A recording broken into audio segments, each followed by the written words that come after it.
Nah, itu artinya orang tua juga harus memberi contoh untuk di rumah itu aktif bergerak.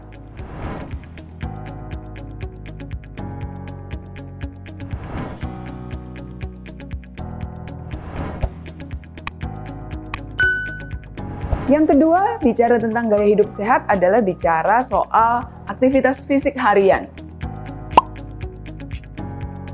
Hari-hari ini dengan banyak kemudahan teknologi, transportasi yang mudah, tanpa sadar manusia jadi sangat kurang pergerakannya.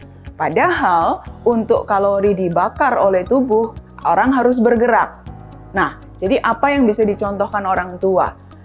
Di keseharian, biasakan anak untuk tidak hanya sekedar menyuruh misalnya asisten rumah tangga untuk mengambilkan sesuatu, tapi anak diajar bergerak untuk mengambil apa yang dia perlukan. Nah, itu artinya orang tua juga harus memberi contoh untuk di rumah itu aktif bergerak. Lalu, untuk aktivitas olahraga misalnya, seringkali orang tua berfokus hanya pada akademis. Tapi kalau aktivitas olahraga yang rutin buat anak, misalnya ada dalam satu minggu, ada jam-jam memang anak bisa berenang kah? Atau mungkin di hari Sabtu Minggu yang keluarga ada di rumah, pergi untuk jalan pagi atau lari pagi bersama-sama dengan keluarga. Jadi aktivitas fisik ini juga diperlukan. Manusia yang sehat itu kalau dalam satu minggu ada aktivitas aktif minimal 150 menit dalam satu minggu. Jadi ini yang akan menyeimbangkan antara asupan kalori dan pembakaran kalorinya. Intinya, mari kita ajarkan anak supaya tidak malas bergerak.